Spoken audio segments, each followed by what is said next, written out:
For my American viewers out there, do any of you remember The Warehouse? It was an old retail chain that specialized in albums, movies, video games, stuff like that. Think of places like FYE or Hollywood Video, and it kind of fits that whole niche. And much like those places, it now lies as a relic of a distant past. After all, with the prominence of music streaming, as well as downloadable films and video games, these brick-and-mortar stores just don't have the wide appeal that they used to among consumers. Seriously, next time you enter a Target or a Best Buy, head over to the music section, and then weep at the sad state of affairs, as all you can find is one measly little display with maybe a dozen CDs and about half a dozen vinyls. All exorbitantly priced, of course. But I'm not here to go boomer posting about the good old days. After all, even as a hardcore music collector, I'm guilty of streaming on sites like Spotify and YouTube as well. I saw my 2024 Spotify Wrapped last year, and I accumulated way more streaming hours than I'd like to admit. However, as a young adult, I was obsessed with record collecting. I would go to places like Mad Platter, Groovers, and of course the absolute Hollywood monolith itself, Amoeba. Rest in peace to the original location. And as you might guess from the beginning of this video, Warehouse was one of those stores as well. And it was at a Warehouse location in Redlands, California in the year 2006 that my brother and I stumbled upon a curious sight, a flying whale. And if the album title was any indication, I would presume that that whale was flying from Mars to Sirius. Keep in mind that I was already a big fan of progressive rock and prog metal at this time, so this sparse yet evocative artwork immediately piqued my interest. It seemed unlike a lot of the other metal album covers I'd seen up to that point. On top of that, it was brandished with a sticker, one in which British webzine Kerrang gave the album 4 out of 5 stars and called it fiendishly original and disgustingly heavy. So my brother and I bought the album, put it in the CD player, and, well, I'm not going to beat around the bush here, we didn't enjoy it at all. At this point in our musical journey, we hadn't developed much of a taste for extreme metal yet. So the sound found on From Mars to Sirius was a bit much for us at the time. The thick churning groove riffs, the piercing screams and bellowing growls, the brutal drumming, it would take some time to warm up to this style of metal.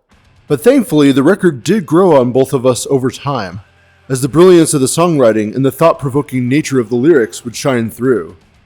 Not to mention the excellent technical abilities of the musicians. And soon enough, I found myself seeking out their other albums. Eventually, Gojira would become one of my favorite metal bands, as their penchant for combining brutality, technicality, and emotional poignancy gave off an incredible allure that I couldn't deny. There was just something about their unique mix of genres and influences that helped them stand out amongst the pack.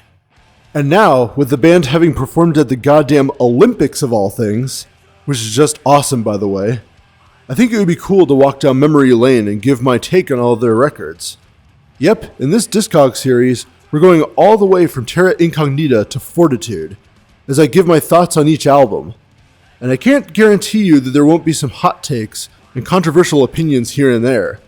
But hey, I think that just makes the whole ordeal more fun. Just as a disclaimer, I'm only covering the 7 main studio albums. Maybe I'll cover the Godzilla years or the numerous live albums at some point, but for now, strictly the main studio albums. So with that out of the way, let's begin with their very first record, 2001's Terra Incognita.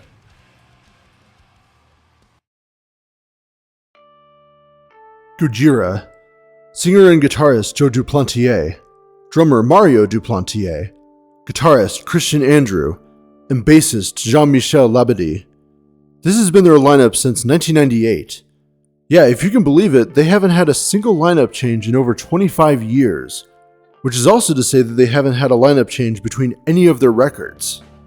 This actually puts me in a really cool position as a reviewer and an essayist, as I can discuss the creative and technical evolution of the same exact members across the entire discog. Also, just as a side note, I'm going to refer to Joe and Mario by their first names instead of their last names, so there's no confusion as to which Duplantier I'm talking about. Gojira might be huge in the metal world today, but to say they came from humble beginnings would be an understatement. They were just 4 French dudes who bonded over their love of heavy metal. Specifically, Metallica. Yeah, Metallica seems to be the big through line between all the members. Hell, they would even cover Escape years later as a bonus track on From Mars to Sirius, and eventually opened for the Metal Giants in 2008.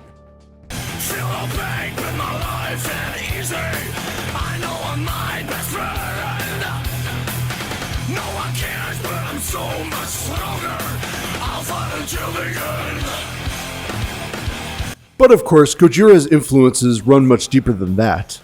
Death, Morbid Angel, Pantera, Neurosis, the list goes on. In fact, Andrew once called Symbolic by Death the song that portrays him. And given how incredible Symbolic is, can you really blame him? I won't go too far into the band's backstory here, as this video serves more as a review than a documentary. I say that despite writing 2 pages before actually getting to the album. Well, anyway. But I'll say this, Terra Incognita is definitely the sound of a band wearing their influences on their sleeves.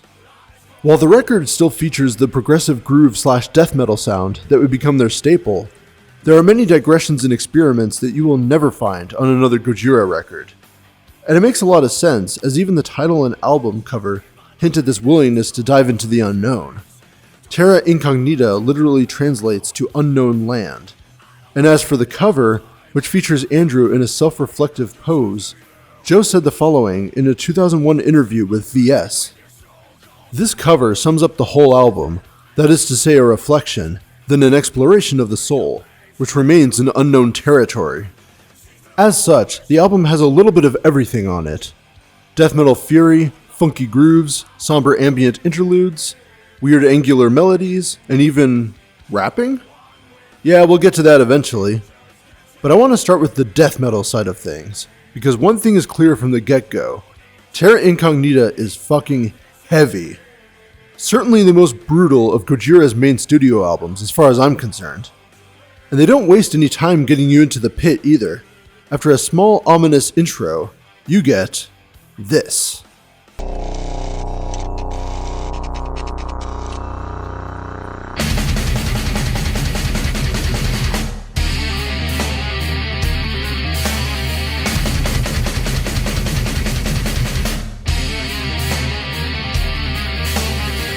An absolute barrage of aggressive riffs and dissonant leads, serving as an explosive statement of intent for the rest of the record.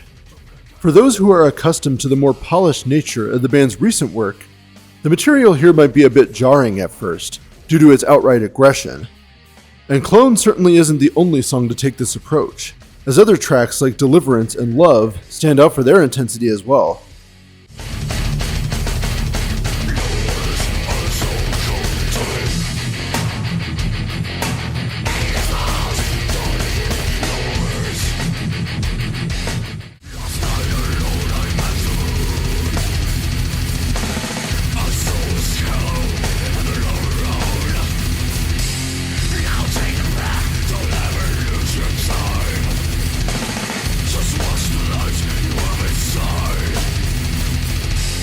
But the deeper you dig into Terra Incognita, the more eclectic things get.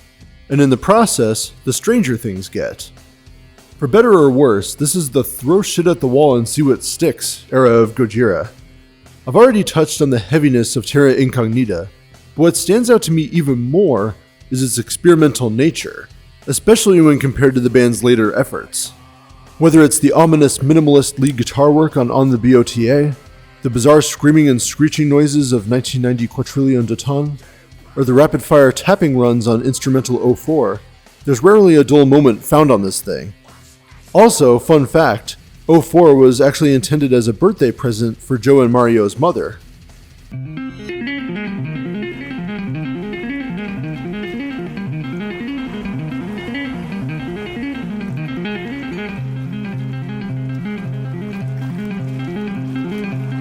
And yes, as I alluded to earlier, they even incorporated a little rapping as well, specifically on Satan is a Lawyer.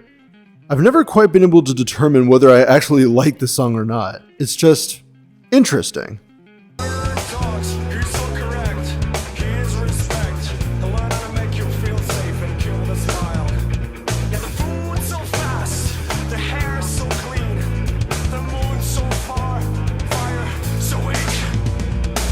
I will say this though, if you're not interested in hearing the band's attempt at nu metal, you can only skip to the second half of the song, which is much more brutal and aggressive, though no less weird given the strange distortion given to Joe's growls.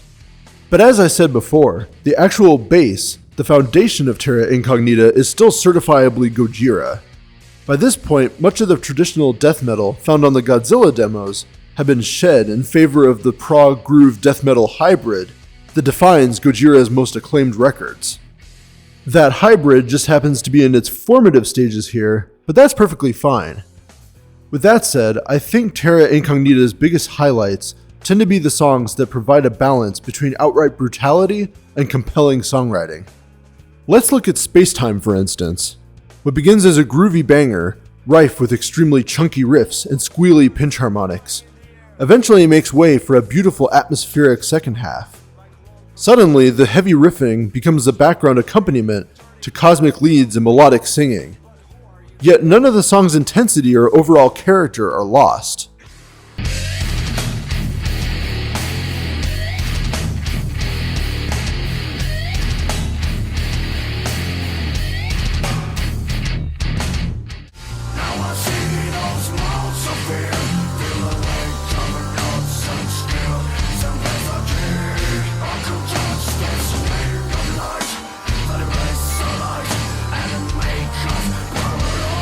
The aforementioned Love is a great example of these shifting dynamics as well.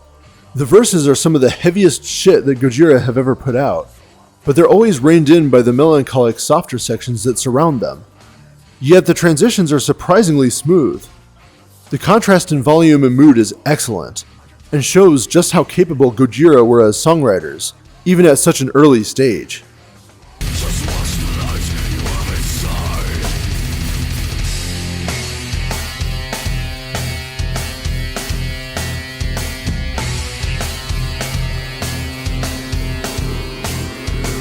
But I think it's also a testament to just how strong they are as musicians.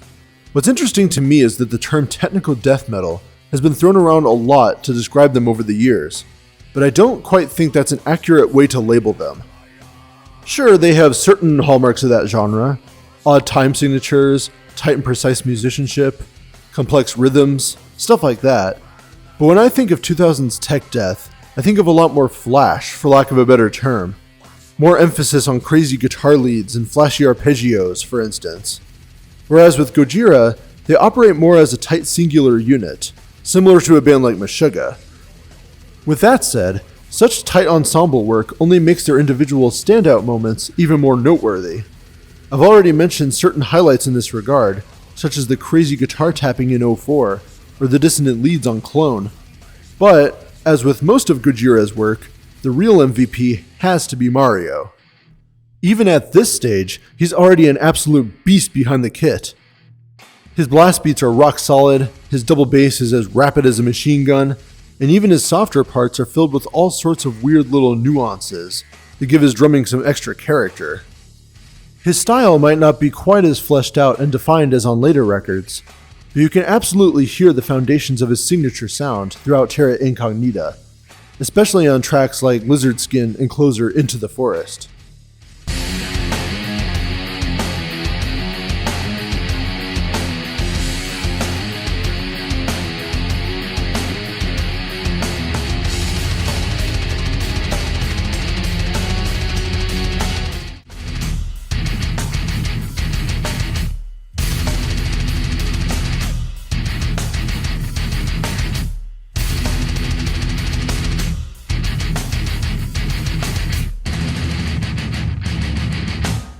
If I can make one more observation about the individual members, it's that Joe's vocals are much more brutal and unrefined on this album.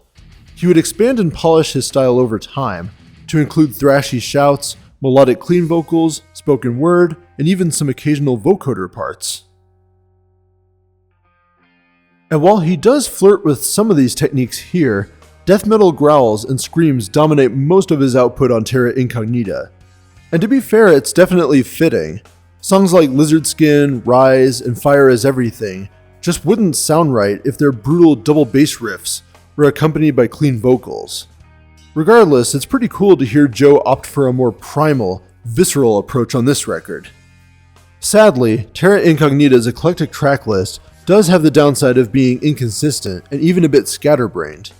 In contrast to From Mars to Sirius, or The Way of All Flesh, whose tracks are tied together with common themes and ideas, Terra Incognita comes off as more of a grab bag of unrelated themes and ideas.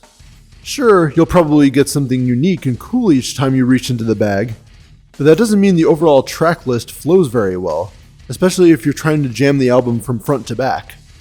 Because of this, I tend to listen to these songs more on an individual basis, rather than setting aside the time to consume the whole hour-long record in one go.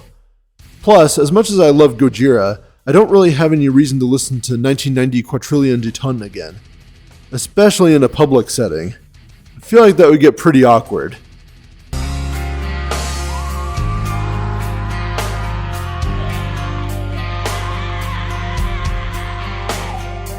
Still, I can see why Terra Incognita has such a loyal fanbase to this day. As much as I enjoy records like Magma and Fortitude, there's always a part of me that secretly hopes Gojira will make a return to their heavier sound again. I grew up with these early records, and so I'll always have a sentimental attachment to them over the new stuff. But I also greatly appreciate how much they've evolved over the years, and as much as I know some fans would want them doing the death metal stuff forever, I'm not really one of those people. As solid as Terra Incognita is, it also showcases a band who haven't quite worked out the kinks of their sound yet. The bass is there, certainly, and it's impressive that Gojira were able to come right out of the gate with such a fully formed style and vision. But future records would be able to retain a similar brutality and aggression while making significant strides on the songwriting front.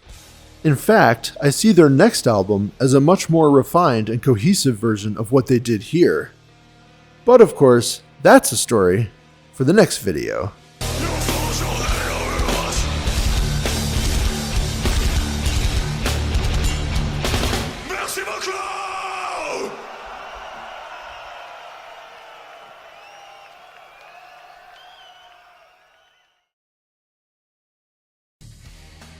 Hey everyone! As always, thanks for watching. Apologies for taking so long to upload. 2025 has been one hell of a crazy year, and I've had a lot of other stuff going on outside of YouTube. But I'm trying my best to get more consistent again, and I think doing a discography review like this will help with that. Gojira has been one of my favorite bands for almost a decade, and I'm so glad that I can finally talk about them in more detail like this. And of course, if you liked what you heard or saw today, please consider liking and subscribing. I'm trying to get to 1,000 subs by the end of the year, and now that I'm returning to more consistent uploads, I genuinely think that goal will be reached. Thanks for watching, and I'll see you in the next one.